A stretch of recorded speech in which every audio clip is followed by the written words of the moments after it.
Bem, meu nome é Marcos Adriano e eu vou falar sobre a cultura do Pinus Eliot.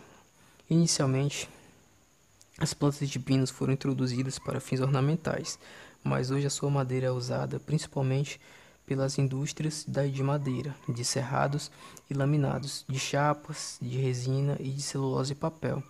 Nas décadas de 1970 e 1980, as plantações desse gênero foram as principais fontes de matéria-prima para o desenvolvimento da indústria florestal, abastecendo o mercado altamente diversificado. Atualmente, a madeira de pinos representa 30% das plantações florestais destinadas à produção de papel e celulose, contribuindo com fibras longas imprescindíveis à fabricação de papel, que exige maior resistência ao rasgo e estouro, e melhor absorção de tinta. Além disso, o estabelecimento e o manejo de florestas plantadas de pinos vem possibilitando o abastecimento de madeira que anteriormente era suprido com a exploração do pinheiro brasileiro.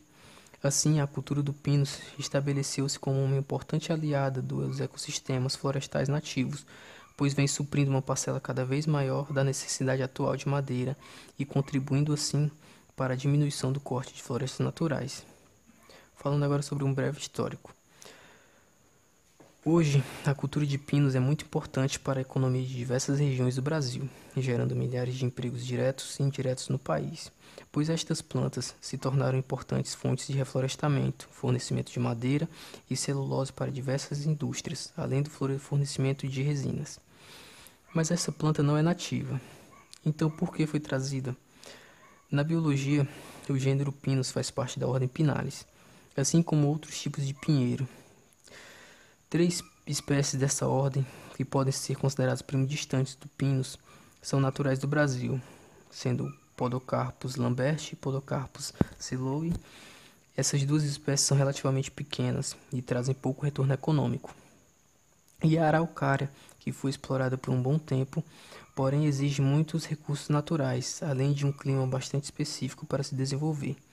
E com isso veio a necessidade de se encontrar alternativas mais viáveis economicamente para o país. E assim foram iniciados experimentos na década de 30 pelo Serviço Florestal de São Paulo, atualmente Instituto Florestal, onde muitas espécies foram testadas até que surgiram resultados satisfatórios com o Pinus Eliot em 1940. E a partir das décadas de 60 e 70, o Pinus Eliot se tornou uma das alternativas mais interessantes para os silvicultores brasileiros, sendo muito frequente na região sul do país, sendo uma espécie originária do sudeste dos Estados Unidos. A Eliot se adaptou muito bem ao clima ameno dessas regiões. Além disso, ela se adapta bem a diversos tipos de solo, exigindo menos recursos naturais para crescer que outras árvores da mesma ordem. Além disso, o Pinus Eliot no Brasil é um ótimo produtor de resina natural, fornecendo os mais variados insumos para as indústrias nacionais. Essa característica da produção de resina pode ser privilegiada por meio de melhoramentos genéticos nos viveiros e estufas de empresas como a Flor Pinus, onde essa empresa hoje controla todo o processo de fabricação de seus produtos, da fabricação das mudas de Pinus Eliot, passando pelo cuidado com as florestas e a extração de goma bruta das árvores, até a transformação destas nas resinas utilizadas pela indústria. São centenas de hectares de árvores plantadas e constantemente reflorestadas, seguindo os preceitos da sustentabilidade. As espécies de pinos mais populares do país atualmente são o Pinus Eliot, utilizado pela Flor Pinus, e o Pinus taeda. Bem, as características que tornam o pinus uma cultura tão valorizada são a madeira de cor clara, variando de branca a amarelada, uma madeira de fibra longa, apropriada para a fabricação de papel de alta resistência para embalagens, papel de imprensa e outros tipos, a possibilidade de extração de resina em escala comercial em algumas espécies, como a rusticidade e tolerância, possibilitando o plantio em solos marginais, a agricultura, e assim agregar valor ao agronegócio com a produção adicional de madeira, formação de cobertura protetora do solo e reconstituição de ambiente propício à recombinação espontânea da vegetação nativa em ambientes degradados, além de seu valor ornamental para a arborização e paisagismo. Bem, se tratando de tratos culturais, nessa cultura são realizados a limpeza, que é realizada até que as plantas atinjam um porte suficiente para dominar a vegetação invasora. Geralmente são feitas apenas através de 3 métodos principais, sendo a limpeza manual, através das capinas nas entrelinhas, o coroamento e por roçadas na entrelinha, a limpeza mecânica, onde ocorre a utilização de grades, enxadas rotativas e roçadeiras, a limpeza química, onde se utiliza os herbicidas.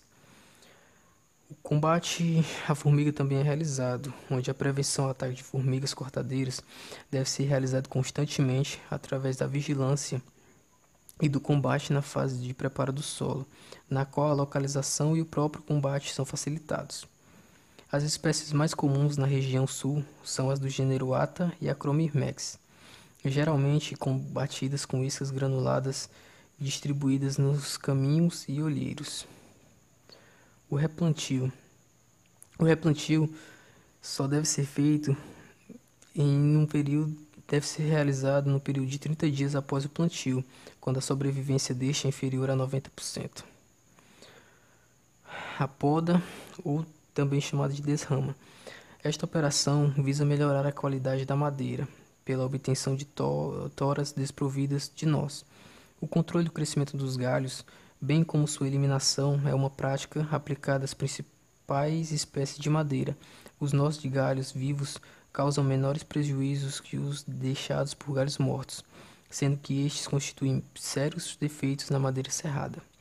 Ocasionalmente, as árvores também são podadas para prevenir a ocorrência de incêndios florestais e para favorecer acesso aos povoamentos durante as operações de desbaste, inventário e combate à formiga.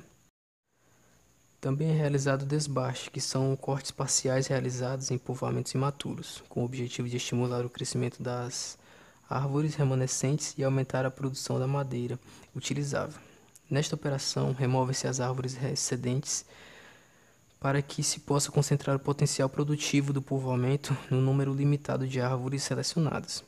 Nos desbastes, as vantagens em consequência da competição devem ser, pelo menos em parte, preservadas. Assim, num programa de desbaste, para rotações relativamente longas, o número de árvores deve ser reduzido gradativamente, porém a uma taxa substancialmente mais rápida do que seria em condições naturais. A seleção das árvores a serem desbastadas é caracterizada da seguinte forma: posição relativa e condições de copa, estado de sanidade e vigor das árvores e características de forma e qualidade do tronco. O principal efeito favorável do desbaste é estimular o crescimento em diâmetro das árvores remanescentes. A variação no diâmetro das árvores induzidas pelos desbastes é muito ampla. Desbastes leves podem não causar efeito algum sobre o crescimento, embora seja possível, em razão dos desbastes pesados, conseguir uma produção constituída de árvores com o dobro do diâmetro, que durante o mesmo tempo elas teriam sem desbastes. Os desbastes também tendem a desacelerar a desrama natural e a estimular o crescimento dos galhos. A única vantagem disso é que os galhos permanecem vivos por mais tempo, e desse modo reduz-se o número de nós soltos na madeira. Bem, e a exploração. A idade de corte refere-se ao tempo necessário para que uma floresta ou parte desta cresça e produza ótima quantidade de madeira.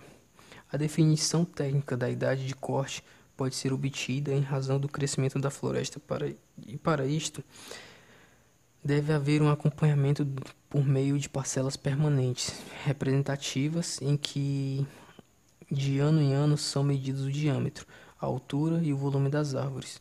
Com isto, determina-se o incremento médio anual do volume da floresta, assim como o incremento corrente anual. Quando o incremento do ano passar a ser menor que o médio até a idade correspondente à última medição, tendendo, portanto, a baixar a média geral da floresta, este seria o ano para sua exploração. Para fins industriais, as espécies do gênero Pinus geralmente são cortadas em rotações, que variam de 5 a 8 anos por meio de cortes rasos ou parciais. Bem, falando de manejo de pragas da cultura. A produtividade destes plantios é ameaçada pela ocorrência dos ataques de praga, em sua maioria introduzidas, como é o caso dos pulgões gigantes do pinus, do gorgulho do pinus e da vespa da madeira. Para os pulgões, um programa de manejo integrado de pragas foi desenvolvido, com ênfase no controle biológico, com a introdução do parasitóide Xenostigimus bifaciatus dos Estados Unidos, o qual estabeleceu-se e tem sido capaz de manter a praga sob controle. O gorgulho do pinus, presente no país desde 2001, tem causado danos em plantios com problemas bióticos e ou abióticos, sendo caracterizado como um bioindicador. O sistema radicular mal formado e pouco desenvolvido é um dos principais fatores associados à planta atacada por esta praga. E as medidas recomendadas para a contenção deste inseto é o maior cuidado nas fases de produção de mudas e plantio e a utilização de sistemas de armadilhas. Falando da vespa da madeira, para seu controle, registrado pela primeira vez no Brasil em 1988, 2 pontos são considerados como fundamentais, sendo eles a criação do Programa Nacional de Controle à Vespa da Madeira e do Fundo Nacional de Controle à Vespa da Madeira, em 1989, os quais, respectivamente, definiram a estratégia para o controle da praga e forneceram os recursos financeiros necessários para a execução do programa. Este programa é um dos exemplos de sucesso no Brasil do controle de uma praga florestal, tanto pelos resultados de pesquisas obtidos e aplicados, como pelas parcerias com o setor público e privado e pelo intenso trabalho de transferência de tecnologia. Atualmente, a vespa da madeira está presente nas regiões sul e sudeste do país, e a estimativa de danos associada a esta praga é de cerca de 150 milhões de dólares anuais. Mas pela correta utilização das medidas de prevenção e controle preconizados, ditos anteriormente, destacando-se a utilização do nematóide Deladenus siricidicula, está sendo possível reduzir estas perdas em pelo menos 70% e manter a praga sob controle. Falando agora de um pouco sobre as doenças da cultura, onde temos o tombamento de mudas, onde essa doença é causada pelos fungos do gênero Rhizoctonia, como está indicado, dentre outros, que ocorre na fase de germinação, destruindo os tecidos e levando a plântula à morte, onde o tombamento das mudas é caracterizado devido à ocorrência de lesões ao nível do colo da planta e posteriormente murcha e morte da parte aérea. Estes patógenos podem ser disseminados por meio de sementes, solo e até substratos contaminados. O controle eficiente desta doença pode ser feito com o uso de substratos esterilizados ou inertes e de procedência confiável. Além disso, deve ser realizado o controle da umidade na produção das mudas e semeadura diretamente em tubetes suspensos, evitando assim a repicagem. Deve-se selecionar e destacar plantas doentes e mortas, realizar adubação e irrigação adequada. Recomenda-se também a aplicação de fungicidas e desinfestar o substrato com vapor ou água quente. Bem, a armilariose. Esta doença também é conhecida como podridão de raízes, sendo causada pelo fungo Armilarias sp. espécie. A diagnose da doença pode ser feita observando-se as raízes mais grossas e a base do tronco, uma vez que esta doença é caracterizada pela exudação de resina presente ao redor das raízes e no tronco, formando uma grossa camada de resina solidificada. O fungo infecta os tecidos do lenho e da casca, levando ao apodrecimento. Recomenda-se como medida de controle a retirada dos restos culturais das áreas desmatadas, evitar plantio de espécies suscetíveis e sistema radicular enovelado. Para isso, recomenda-se o uso de mudas em tubetes. Estas medidas são importantes para reduzir a suscetibilidade da planta a este patógeno. Bem, e a seca dos ponteiros? Esta doença é causada pelo fungo Sphaeropsis sapinha, patógeno que sobrevive em galhos, cones e semente de pinos. É caracterizado inicialmente a partir de lesões deprimidas e com exudação de resina de coloração púrpura e cinza, geralmente na base do ponteiro. O controle pode ser realizado com a aplicação de fungicidas, principalmente em mudas de pinos que estão no viveiro. Além disso, recomenda-se o uso de espécies resistentes, onde o Pinus elliot apresenta uma boa resistência para essa doença.